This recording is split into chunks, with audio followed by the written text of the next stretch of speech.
ഇന്നത്തെ current affairs വീഡിയോയിലേക്ക് എല്ലാവർക്കും സ്വാഗതം. ഇന്നത്തെ ന്യൂസ് പേപ്പർ ഫ്രണ്ട് പേജ് നിങ്ങൾക്ക് ഇവിടെ കാണാം. ആദ്യത്തെ news why delay in uploading turnout data SC ആസ് ഈസി എന്നൊരു ന്യൂസ് ആണ്. അതൊന്നും പ്രത്യേകിച്ച് പറയാനുള്ള ഒരു കാര്യമൊന്നുമില്ല. ഇലക്ഷൻ കമ്മീഷൻ ഓഫ് ഇന്ത്യയോട് സുപ്രീം കോടതി ഒരു ക്വസ്റ്റ്യൻ ചോദിച്ചേക്കാണ്. ആ ക്വസ്റ്റ്യൻ ചോദിക്കാനുള്ള കാരണം ADR എന്ന് പറഞ്ഞൊരു സംഘടനയുണ്ട്, അസോസിയേഷൻ ഫോർ ഡെമോക്രാറ്റിക് റിഫോംസ്. അതൊരു സംഘടനയാണ് ADR, association for Democratic reforms.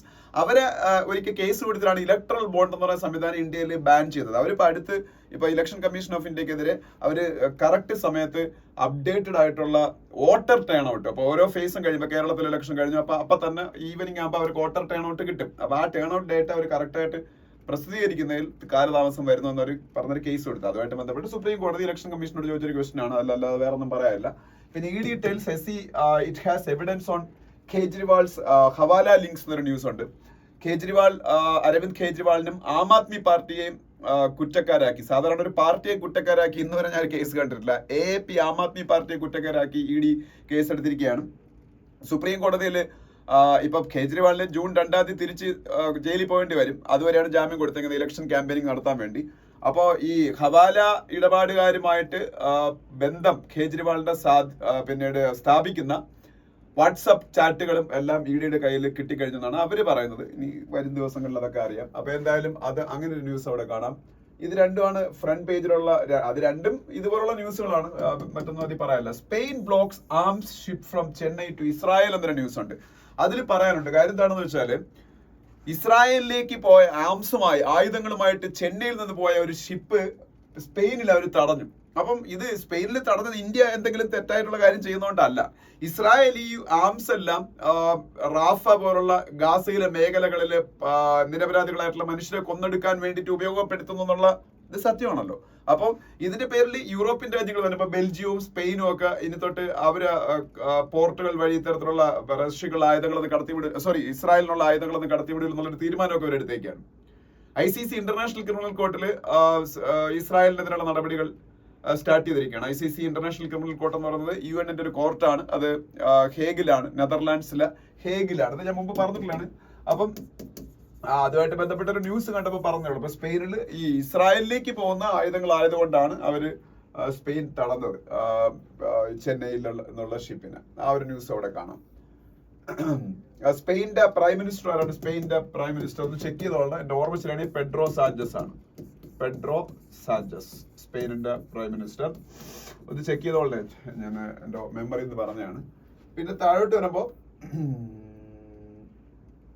വരുമ്പോ പ്രത്യേകിച്ച് വേറെ ഒന്നും പറയാനില്ല. നെക്സ്റ്റ് പേജ് പോകുമ്പോ Modi India bloc leaders cross swords days ahead of Lok Sabha polls in Mumbai. ഇനിയിപ്പോ അടുത്ത ഫേസ് 2-3 ഫേസും കൂടെ ഇനി ഇലക്ഷനിലുണ്ട്. 3 ഫേസോ 2 ഫേസും കണ്ടല്ലേ ഇനിയുള്ളൂ. നാളെ ഒരു ഫേസ് ഉണ്ട്, നാളെ അല്ല മറ്റന്നാള് മെയ് 20. അത് കഴിഞ്ഞ് 2 ഫേസ് ഉണ്ട്. അപ്പൊ ഇനി 5ാം ഫേസാണ് വരാൻ പോകുന്നത്. അപ്പൊ ഇനി അങ്ങോട്ടുള്ള ഫേസുകളിൽ കൂടുതലും മഹാരാഷ്ട്രയിലെയും വെസ്റ്റ് ബംഗാളിലെയും ഉത്തർപ്രദേശിലെയും ഡൽഹിയിലെയും പഞ്ചാബിലെയും ഒക്കെ ഇലക്ഷൻസ് ആണ് കൂടുതലും നടക്കാൻ പോകുന്നത്. അപ്പോൾ അതുമായിട്ട് ബന്ധപ്പെട്ട ഇലക്ഷൻ പ്രചരണങ്ങളെ കുറിച്ചാണ്. മുംബൈയിൽ ഒരു വലിയ ഐക്കോണിക് പാർക്ക് ഉണ്ട്. ആ പാർക്കിൽ ഇന്നലെ നരേന്ദ്രമോദി പുള്ളിയുടെ സപ്പോർട്ടേഴ്സിനെ അഭിസംബോധന ചെയ്ത് സംസാരിക്കുകയൊക്കെ ചെയ്ത്. ആ പാർക്കിന്റെ പേരെന്ന് പഠിച്ചു വെച്ചോട്ടെ, ശിവാജി പാർക്ക്. എന്താണ് ശിവാജി പാർക്ക്? ഈ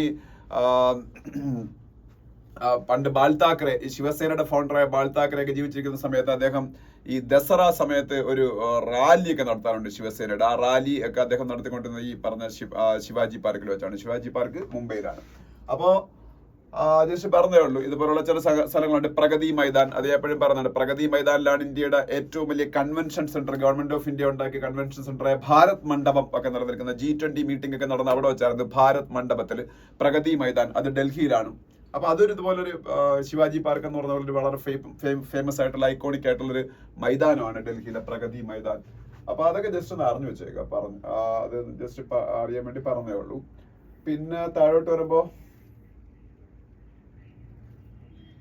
വേറെ ഒന്നും അവിടെ പറയാനൊന്നുമില്ല. ബാക്കിയെല്ലാ പൊളിറ്റിക്കൽ ന്യൂസുകളാണ്. അതിനടുത്ത പേജിൽ പോകുമ്പോ JJP, ഇത് നിങ്ങൾക്ക് അറിയേണ്ട ഒരു കാര്യമായിട്ട് പൊളിറ്റിക്സ് ആണെങ്കിൽ ഞാൻ പറയുന്നതാണ്. JJP writes to speaker to disqualify 2 MLAs for anti party activities. ഞാൻ പറഞ്ഞു ഹരിയാനയിൽ പൊളിറ്റിക്കൽ ക്രൈസിസ് ആണ്. ഹരിയാനയിൽ നയാബ് സിംഗ് സൈനി ഗവൺമെന്റ് ആണ് ഭരിക്കുന്നത്. BJPയുടെ ഗവൺമെന്റ് ആണ് നയാബ് സിംഗ് സൈനി ഗവൺമെന്റ്. പക്ഷേ ഈ നയാബ് സിംഗ് സൈനി ഗവൺമെന്റിനുള്ള പിന്തുണ ചില ഇൻഡിപെൻഡന്റ് ആയിട്ടുള്ള MLA മാർ പിൻവലിച്ചപ്പോ അവര് മൈനോറിറ്റി ആയി എന്നാണ് പറയപ്പെടുന്നത്. പക്ഷേ ഇതുവരെയ്ക്കും അവർക്ക് താഴെ പോയിന്റ് വന്നിട്ടില്ല. കാര്യം ഇയാളുടെ പാർട്ടി, ഈ JJP എന്ന് പറയുന്ന പാർട്ടിയുടെ 2 MLA-മാരുടെ സപ്പോർട്ടൊക്കെ ഇപ്പോഴും അവർക്കുണ്ട്. പക്ഷെ അങ്ങനെ ചെയ്യാൻ പാടില്ല. അതായത് ഒരു ആന്റി ഡിഫെക്ഷൻ ലോ എന്ന് പറഞ്ഞൊരു ലോ ഉണ്ട് ഇന്ത്യയിൽ. ആന്റി ഡിഫെക്ഷൻ ലോ എന്ന് പറഞ്ഞാൽ കൂറുമാറ്റ നിരോധന നിയമം. ഇന്ത്യയുടെ കോൺസ്റ്റിറ്റ്യൂഷന്റെ 10th ഷെഡ്യൂൾ ഡീൽ ചെയ്യുന്ന അതിനെ കുറിച്ചാണ്, ആന്റി ഡിഫെക്ഷൻ ലോയെ കുറിച്ചാണ്. അപ്പൊ ആന്റി ഡിഫെക്ഷൻ ലോയെ കുറിച്ച് ഡീൽ ചെയ്യുന്ന ഇന്ത്യൻ കോൺസ്റ്റിറ്റ്യൂഷന്റെ ഷെഡ്യൂളാണ് 10th ഷെഡ്യൂൾ എന്നുള്ളത്. ഈ ആന്റി ഡിഫെക്ഷൻ ലോ എന്ന് പറയുന്നത് ഒരു പാർട്ടിയിലെ MLA ആയിട്ടോ MP ആയിട്ടോ ഇലക്ടഡ് ആയതിനു ശേഷം ആ പാർട്ടിയിലെ MLA അല്ലെങ്കിൽ MP കൂറുമാറി വേറൊരു പാർട്ടിയിലേക്ക് പോയാൽ he will be disqualified automatically under the anti defection law.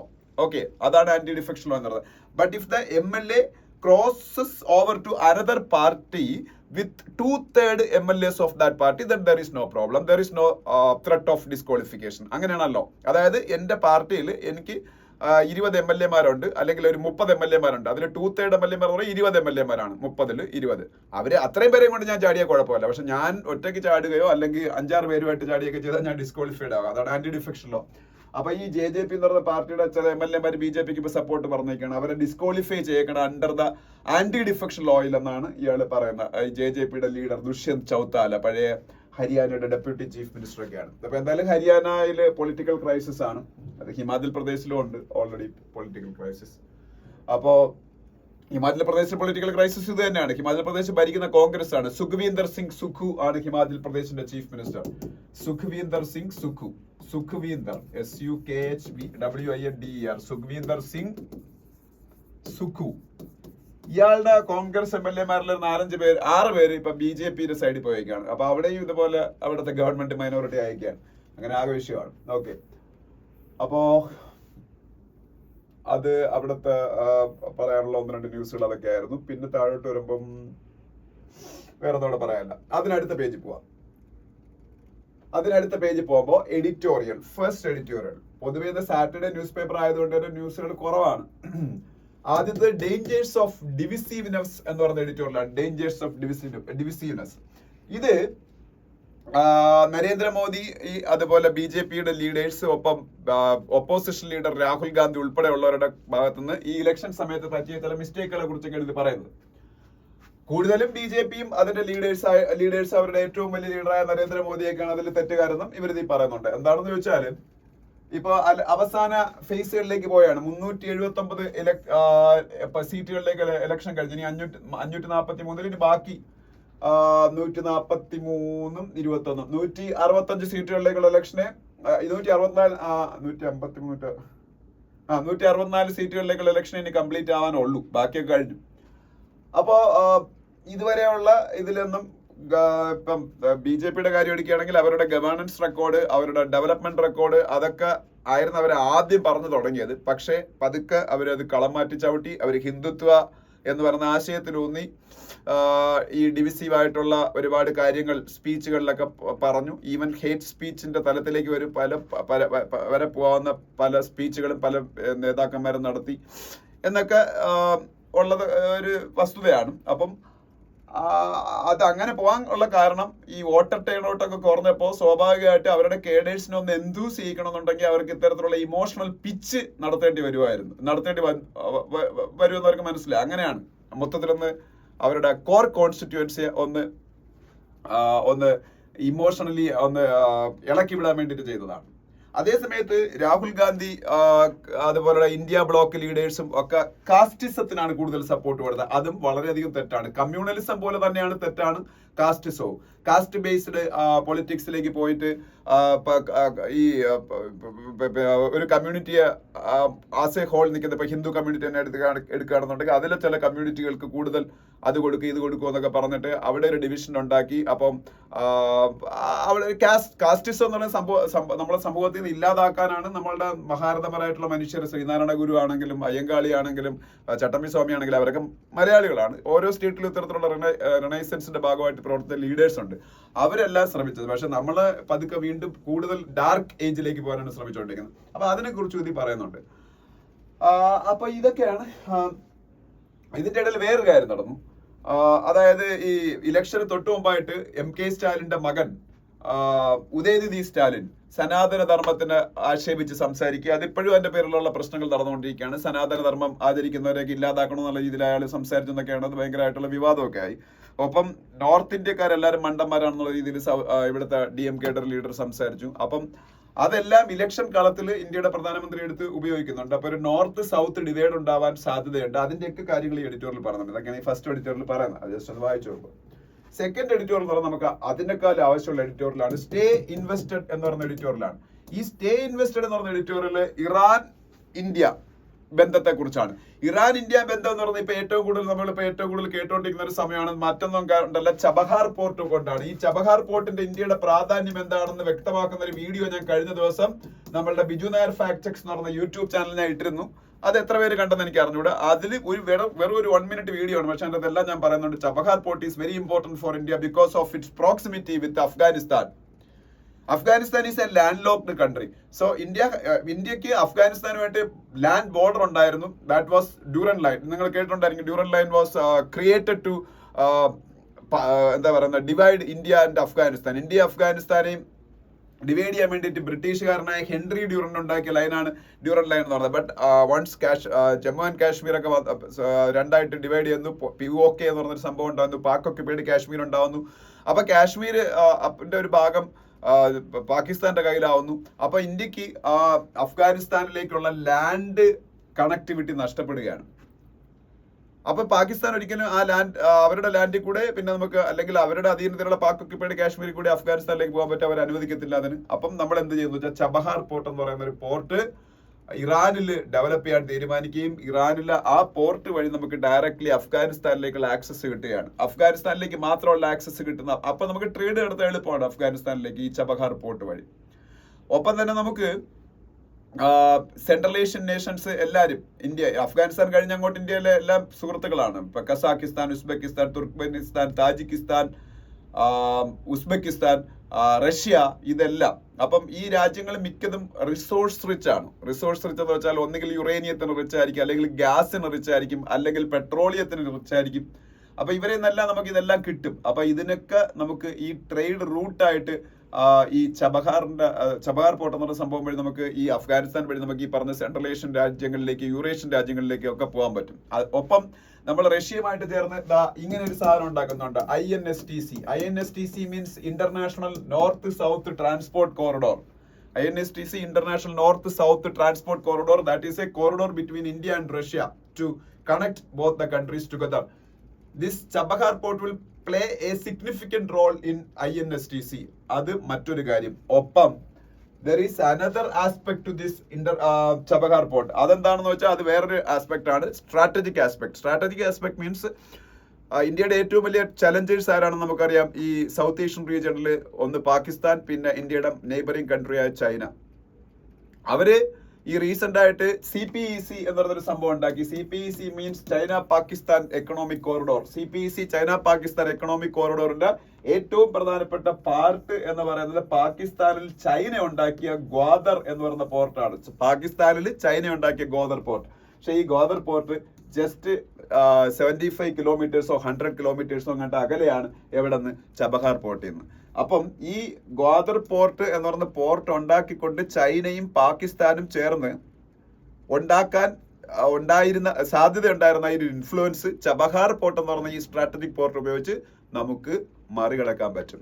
ഒപ്പം ഈ ചബഹാർ പോർട്ട് ഉപയോഗിച്ച് നമുക്ക് യൂറോപ്യൻ രാജ്യങ്ങളിലേക്ക് വളരെ പെട്ടെന്ന് എത്താൻ പറ്റും. എനിക്ക് തോന്നുന്നു സൂയസ് കനാലിനെയൊക്കെ ബൈപ്പാസ് ചെയ്തിട്ട് നമുക്ക് യൂറോപ്യൻ രാജ്യങ്ങളിലേക്ക് എത്താനും ഈ ചബഹാർ പോർട്ട് ഉപയോഗപ്പെടുത്താം എന്നാണ് പറയുന്നത്. അപ്പൊ എല്ലാ രീതിയിലും നമുക്ക് വളരെ ഇമ്പോർട്ടന്റ് ആണ്. പക്ഷേ അതിന്റെ അകത്ത് US കൊണ്ടത് ഇവർ പണി വെച്ചിട്ടുണ്ട്. US പറഞ്ഞിട്ടുണ്ട് ഇറാനെതിരെ നമ്മൾ സാങ്ഷൻസ്, ഉപരോധങ്ങൾ ഏർപ്പെടുത്തിയേക്കാണ്. So if any country deals with Iran they will also be under the threat of US sanctions എന്നാ പറഞ്ഞേക്കുന്നത്. അത് കേട്ട് പേടിച്ച് ഇന്ത്യ ഇരിക്കരുത്. കാരണം ഇന്ത്യക്ക് സ്ട്രാറ്റജിക്കലി ഇമ്പോർട്ടന്റ് ആണ് പല രീതിയിൽ Chabahar port.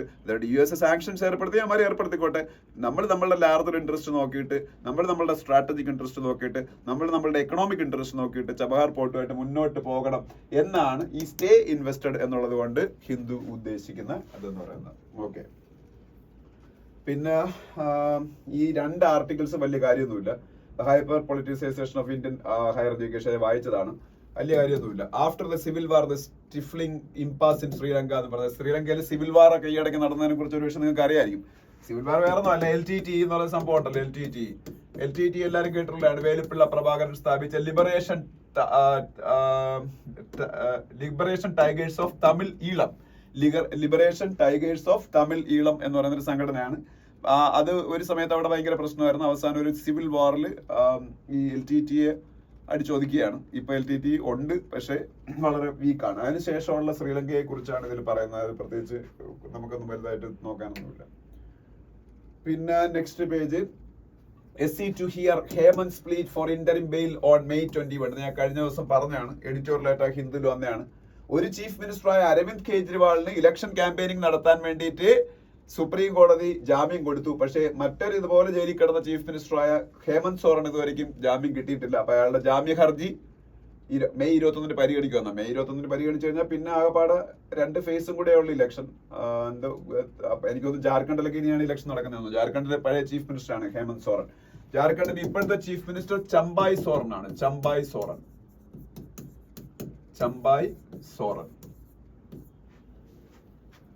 Not biased against any community, says Manipur government. Manipur ഗവൺമെന്റിന്റെ ചീഫ് മിനിസ്റ്റർ മെയ്റ്റി കമ്മ്യൂണിറ്റിക്കാരനായ ബീരേൻ സിംഗ് ആണ്. അതുകൊണ്ട് മെയ്റ്റി കമ്മ്യൂണിറ്റിയാണ് അദ്ദേഹം പ്രിഫർ ചെയ്യുന്നത്.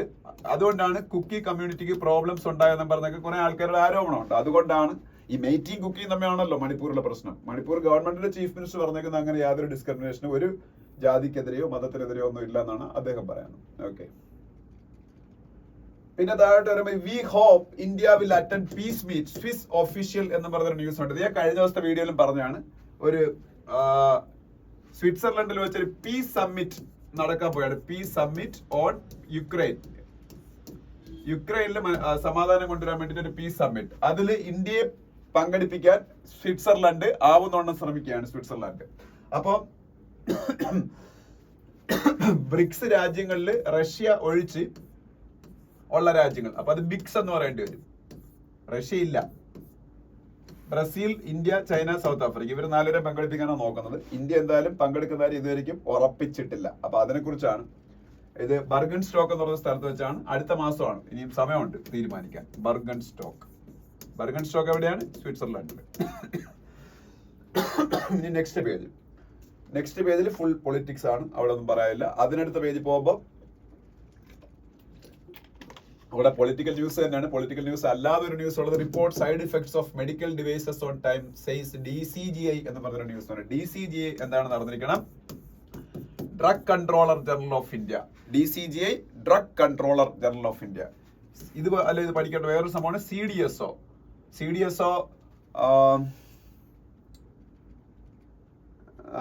CDSOയുടെ controller of drugs chief of drug standards organisation, അങ്ങനെ എന്തോ ആണ്. അത് ചെക്ക് ചെയ്തോളാം. CDSOയുടെ എക്സ്പാൻഷൻ ഡ്രഗ് സ്റ്റാൻഡേർഡ്സ് ഓർഗനൈസേഷൻ ആണ്. ഇത്രയും എനിക്കൊരു ഡൗട്ട് ഉള്ളൂ. ചീഫ് ഓഫ് ഡ്രഗ് സ്റ്റാൻഡേർഡ്സ് അങ്ങനെ എന്തോ ആണ് CDSO. അത് നോക്കിക്കോളണം. DCGI drug control general of India. Okay, അപ്പൊ അതൊക്കെ അറിഞ്ഞിരിക്കുക. ഇനി അടുത്ത പേജിൽ പോകുമ്പോ Panagariya pitches for job intensive investment in India. First of all Panagariya ആരെന്ന് അറിഞ്ഞിരിക്കണം. പനഗരിയ അരവിന്ദ് പനഗരിയ. നമുക്ക് എല്ലാവർക്കും അറിയായിരിക്കും Arvind Panagariya is the chairman of 16th finance commission. 16th finance commission ഇപ്പോഴത്തെ ഫിനാൻസ് കമ്മീഷനാണ് 16th ഫിനാൻസ് കമ്മീഷൻ. ആ 16th ഫിനാൻസ് കമ്മീഷന്റെ ചെയർമാനാണ് അരവിന്ദ് പനഗരിയ. അറിഞ്ഞിരിക്കുക. ജോബ് ഇന്റൻസീവ് ആയിട്ടുള്ള ഇൻവെസ്റ്റ്മെന്റ് ഇന്ത്യയിൽ ഉണ്ടാവണമെന്ന് പറയുന്നത് വേറൊന്നുമല്ല. ഇന്ത്യയിൽ ഇത്രയും ഡെവലപ്മെന്റ് ഒക്കെ ഉണ്ടാകുമ്പോഴും 45% ആൾക്കാർ ഇപ്പോഴും എംപ്ലോയ് ചെയ്യപ്പെട്ടിരിക്കുന്നത് വളരെ സാലറി കുറഞ്ഞ അഗ്രികൾച്ചർ ജോബുകളിലാണ്. അപ്പൊ അതിൽ നിന്ന് ആ ആൾക്കാർ ലേബേഴ്സിനെ നല്ല ജോബുകളിലേക്ക്, കുറച്ചുകൂടെ ഫോർമൽ ജോബുകളിലേക്ക് കൊണ്ടുവരണമെങ്കിൽ ഒരുപാട് ജോബ് ക്രിയേറ്റ് ചെയ്യപ്പെടുന്ന വ്യവസായങ്ങൾ ഇന്ത്യയിൽ കൂടുതലായിട്ട് വരണം. ഓൾറെഡി ഉണ്ട്, പക്ഷെ അതിപ്പം ബംഗ്ലാദേശൊക്കെ അവിടെ കുറച്ചുകൂടെ ഡോമിനൻസ് ഉണ്ടായിക്കൊണ്ടിരിക്കുക. ഒന്ന് ഗാർമെന്റും ഫുട്വെയറും സെക്ടർ. ഈ ഗാർമെന്റ് സെക്ടറും ഫുട്വെയർ സെക്ടറും ഒരുപാട് ആൾക്കാർക്ക് ജോബ് കൊടുത്തുകൊണ്ടിരുന്ന ഒരു സെക്ടറാണ്. അവിടെ കൂടുതൽ ഇൻവെസ്റ്റ്മെന്റ് വരണമെന്നൊക്കെയാണ് അരവിന്ദ് പനഗരിയെ പറഞ്ഞിരിക്കുന്നത്. അരവിന്ദ് പനഗരി ആരെന്നുള്ളതാണ് പ്രധാനം, 16th ഫിനാൻസ് കമ്മീഷൻ ചെയർമാൻ. ഇനി ONDC കുറിച്ചൊരു ന്യൂസ് ഉണ്ട്. ONDC എന്താണെന്ന് അറിഞ്ഞിരിക്കുക. നമ്മുടെ UPI മോഡലിൽ വരാൻ പോകുന്ന ഒരു പ്ലാറ്റ്ഫോമാണ് ONDC, open network for digital commerce. Open network for digital commerce. ഈ UPIയുടെ പ്രത്യേകത നമുക്കറിയാമല്ലോ. UPI യൂണിഫൈഡ് പേയ്മെന്റ്സ് ഇന്റർഫേസ് എന്ന് പറയുന്നത് actually national payment corporation of India ഉണ്ടാക്കിയ ഒരു ഓപ്പൺ സോഴ്സ് ആണ്. ആ ഓപ്പൺ സോഴ്സിന്റെ അകത്ത് കയറി ആവശ്യമുള്ളവരെല്ലാം ഓരോരോ ആപ്പ് ഉണ്ടാക്കും. അതാണ് ഗൂഗിൾ പേ, അല്ലെങ്കിൽ ഫോൺ പേ, അതല്ലെങ്കിൽ പേടിഎം, അല്ലെങ്കിൽ SBI യോനോ, അല്ലെങ്കിൽ ഭീം, അങ്ങനെ ഇഷ്ടം പോലെ ഉണ്ട്. ഭാരത് പേ, എത്ര വേണമെങ്കിലും ആപ്പ് ഉണ്ടാക്കുക. അതിന് വേണ്ടിയിട്ട് ഉണ്ടാക്കിയ ഒരു ഓപ്പൺ സോഴ്സ് ആണ് UPI യൂണിഫൈഡ് പേയ്മെന്റ്സ് ഇന്റർഫേസ്. അതുപോലെ ഒരു ഓപ്പൺ സിസ്റ്റം ആണ് ONDC. ഈ ആമസോണിന്റെയും ഫ്ലിപ്കാർട്ടിന്റെയും ഒക്കെ ഡോമിനൻസിനെ കൺട്രോൾ ചെയ്യാൻ വേണ്ടിയിട്ട് ഗവൺമെന്റ് കൊണ്ടുവന്നതാണ്. ഇതിൽ നമുക്ക് ഓരോരുത്തർക്ക് ഈ കൊമേഴ്സ് സെല്ലേഴ്സ് ആവാം ONDCക്ക്. അതാണ് ONDC, open network for digital commerce. പിന്നെ IFC extends 500 million to HDFC bank എന്ന് പറഞ്ഞൊരു ന്യൂസ് ഉണ്ട്. IFC എന്താണ് നടന്നിരിക്കുക? IFC international finance corporation. IFC international finance corporation അത് അറിഞ്ഞിരിക്കണം എന്ന് പറയാൻ കാര്യം, വേൾഡ് ബാങ്ക് ഗ്രൂപ്പിൽ ഒരു സ്ഥാപനമാണ്. വേൾഡ് ബാങ്ക് എല്ലാവർക്കും അറിയാം. വേൾഡ് ബാങ്കും IMF, ഇന്റർനാഷണൽ മോണിറ്ററി ഫണ്ട്, ഇവർ രണ്ടുപേരെയും കൂടെ ചേർത്ത് ബ്രെട്ടൺ വുഡ് സിസ്റ്റേഴ്സ് എന്നാണ് പറയുന്നത്. വേൾഡ് ബാങ്കിനെയും IMF, ഇന്റർനാഷണൽ മോണിറ്ററി ഫണ്ടിനെയും കൂടെ ചേർത്ത് ബ്രെട്ടൺ വുഡ് സിസ്റ്റേഴ്സ് എന്നാണ് പറയുന്നത്. ആ വേൾഡ് ബാങ്കിന്റെ IMFന്റെ ഹെഡ്ക്വാർട്ടേഴ്സ് ന്യൂയോർക്ക് ആണെന്ന് ഞാൻ പറഞ്ഞിട്ടുണ്ട്. ന്യൂയോർക്ക് അല്ല, വാഷിംഗ്ടൺ DC ആണ്. വാഷിംഗ്ടൺ DC ആണ് IMFന്റെ വേൾഡ് ബാങ്കിന്റെ ഹെഡ്ക്വാർട്ടേഴ്സ്. ഈ വേൾഡ് ബാങ്ക് എന്ന് പറഞ്ഞാൽ ആക്ച്വലി ഒരു ഗ്രൂപ്പാണ്. ആ ഗ്രൂപ്പിൽ ഒരു സ്ഥാപനമാണ് IFC ഇന്റർനാഷണൽ ഫിനാൻസ് കോർപ്പറേഷൻ. അപ്പൊ IFC international finance corporation is A Ram of world bank group. Okay, അറിഞ്ഞിരിക്കുക. അപ്പൊ അവര് HDFC ബാങ്ക്, ഇന്ത്യയിലെ ഏറ്റവും വലിയ പ്രൈവറ്റ് സെക്ടർ ബാങ്കാണ് HDFC ബാങ്ക്. അത് അറിഞ്ഞിരിക്കുക. അവരെ കുറിച്ച് ലോൺ കൊടുത്തതിനെ കുറിച്ചാണ്. പിന്നെ താഴോട്ട് വരുമ്പോ RBI deputy governor's flag supervisory concepts at asset reconstruction firms. ഇത് ഞാൻ ഈ ഇടയ്ക്ക് പറഞ്ഞിട്ടുള്ളതാണ്. ARC എന്നറിയപ്പെടുന്ന സ്ഥാപനങ്ങളാണ് asset reconstruction companies. Asset reconstruction companies. Asset reconstruction companies എന്താണെന്ന് ചോദിച്ചാൽ, ഈ ബാങ്കുകളുടെ കിട്ടാക്കടത്തിനാണല്ലോ ബാഡ് ലോൺ എന്ന് പറയുന്നത്. ബാഡ് ലോണിനെ പറയുന്ന വേറൊരു പേര് എന്താണെന്ന് ചോദിച്ചാല്, ബാഡ് ലോൺസ് ഉണ്ടല്ലോ, ഈ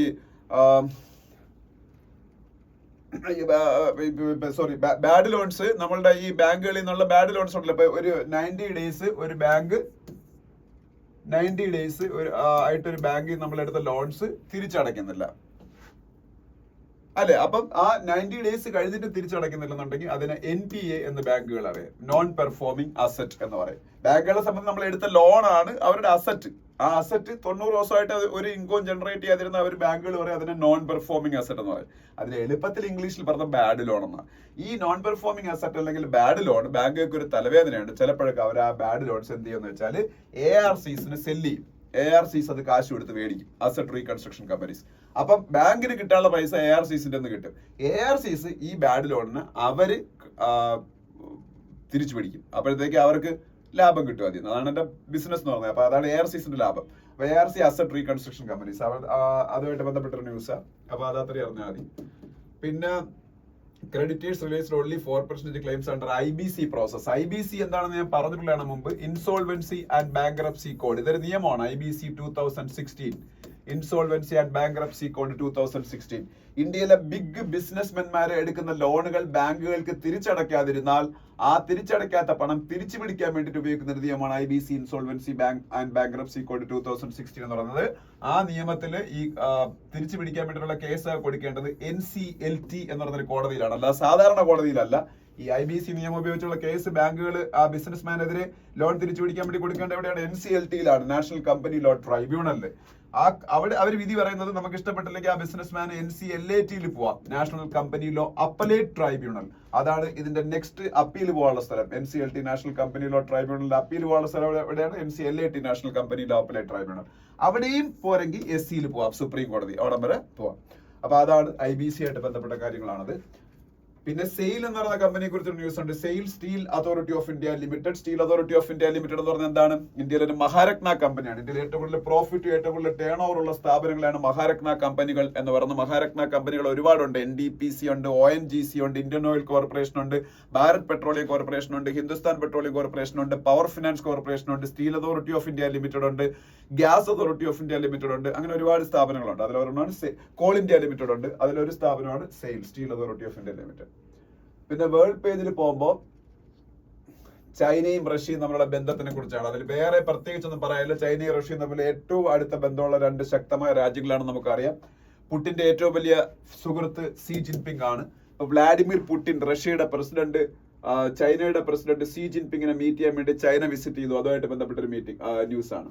അതേ സമയത്ത് റഷ്യയുടെ ഫോഴ്സസ് യുക്രൈനിൽ വലിയ മുന്നേറ്റം നടത്തിക്കൊണ്ടിരിക്കുന്നു. യുക്രൈൻ യുദ്ധം യുക്രൈനിന് വലിയ തിരിച്ചടിയാണ് നേരിട്ടുകൊണ്ടിരിക്കുന്നത്. പല പ്രദേശങ്ങളും റഷ്യ പിടിച്ചടക്കിക്കൊണ്ടിരിക്കുകയാണ്. ആ ഒരു ന്യൂസും അവിടെ കാണാം. താഴോട്ട് വരുമ്പം അദാനി വിൻഡ് എനർജിക്കെതിരെ ശ്രീലങ്ക ലാഭം വേണ്ട.